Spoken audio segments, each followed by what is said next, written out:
ہے سیدنا حسین رضی اللہ تعالی عنہ جب مکہ سے وہاں روانہ ہوئے، اصل مسئلہ کیا تھا؟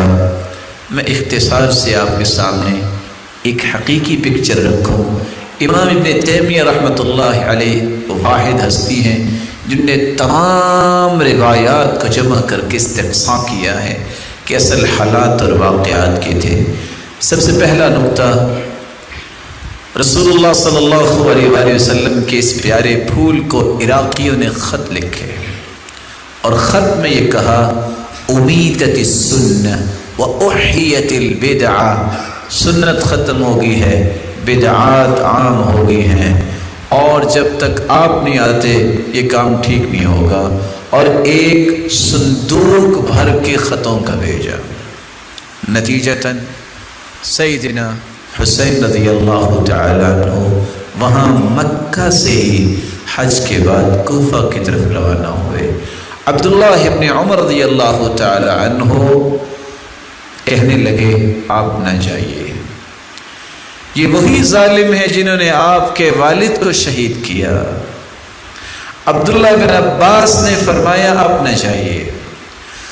ابو بکر بن عبد الرحمن بن حارث بن ہشام نے فرمایا آپ نہ جائیے، یہ وہی ظالم ہے جنہوں نے آپ کے والد کو شہید کیا۔ اور حتیٰ کہ جب وہ جانے لگے تو یہ بھی کہا صحابہ نے استودعک اللہ من قتیل، ہم اس وقت بہت پریشان ہیں، ہم اللہ کی سپرد کرتے ہیں، اللہ کی امانت میں آپ کو بھیجتے ہیں۔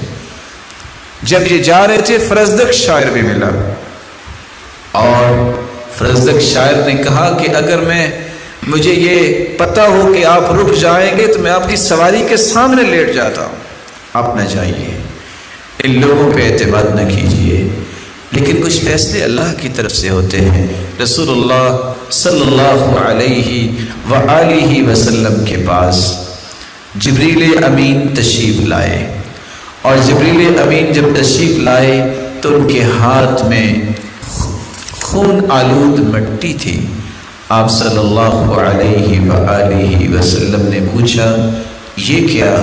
تو آپ صلی اللہ علیہ وآلہ وسلم کو بتایا گیا کہ یہ سیدنا حسین کی شہادت کی مٹی ہے۔ تو اللہ عز و جلال کے جو فیصلے ہیں وہ نافذ ہو کے رہتے ہیں۔ نتیجتاً جب وہاں پہنچے تو اس وقت ان کو اطلاع یہ مل چکی تھی کہ ان ظالموں نے سیدنا حسین رضی اللہ تعالی عنہ کے بھائی کو شہید کر دیا ہے۔ جب یہ بات ان تک پہنچی کہ مسلم بن عقیل رضی اللہ تعالی عنہ اور ہانی بن عروہ ان دونوں کو شہید کر دیا گیا ہے، اور یہ شہید کرنے والا وہ ظالم ہے جو کوفے کا اس وقت گورنر تھا، عبید اللہ بن زیاد۔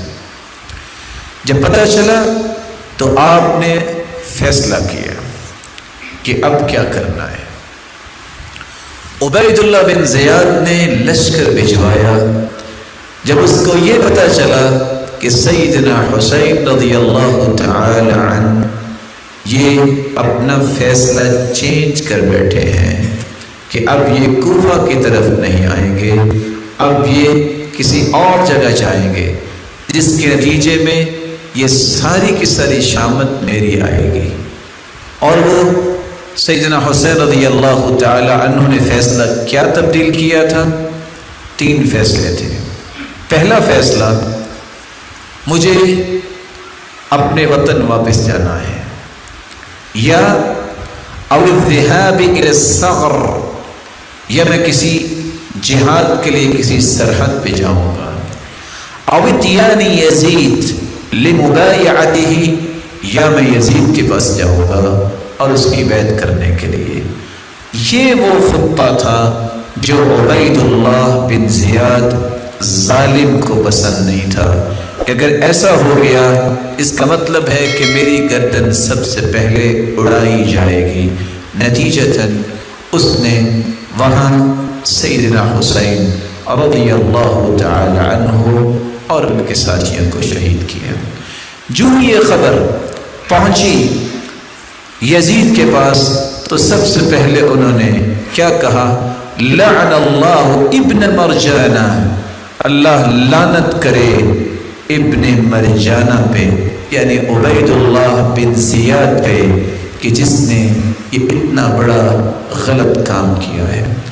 اور ان کے گھر سے رونے کی آوازیں شروع ہوئی، اور پھر سیدنا حسین رضی اللہ تعالی عنہ کے جو بھائی ہیں وہ بیان کرتے ہیں کہ انہوں نے ہمیں اپنے گھر میں جگہ دی اور انہوں نے ہمیں مدینے تک پہنچایا۔ جب مدینے میں آپ کا جسد خاکی تو وہاں ہی اس کی تدفین کی گئی، لیکن آپ کے سر مبارک کو مدینہ میں لایا گیا۔ سب لوگ اس وقت عمر بن سعید کے پاس جمع تھے۔ جب یہ خبر پہنچی قدم برأس الحسین رضی اللہ تعالی عنہ، تو اس وقت تمام گھروں کی عورتوں تک یہ بات پہنچی، تو سیدنا حسین رضی اللہ تعالی عنہ کی اس شہادت پر سب غمزدہ تھے۔ اور یہ ظالم شمر جو عبید اللہ بن زیاد کے اشارے پہ جس نے شہید کیا تھا، پھر اللہ جلال نے اس کو عبرت ناک سزا دی۔ جس طرح اس نے اس ہستی کو شہید کیا، اسی طرح ہی عبید اللہ بن زیاد کی حالت ہوئی، جس کا احادیث میں حال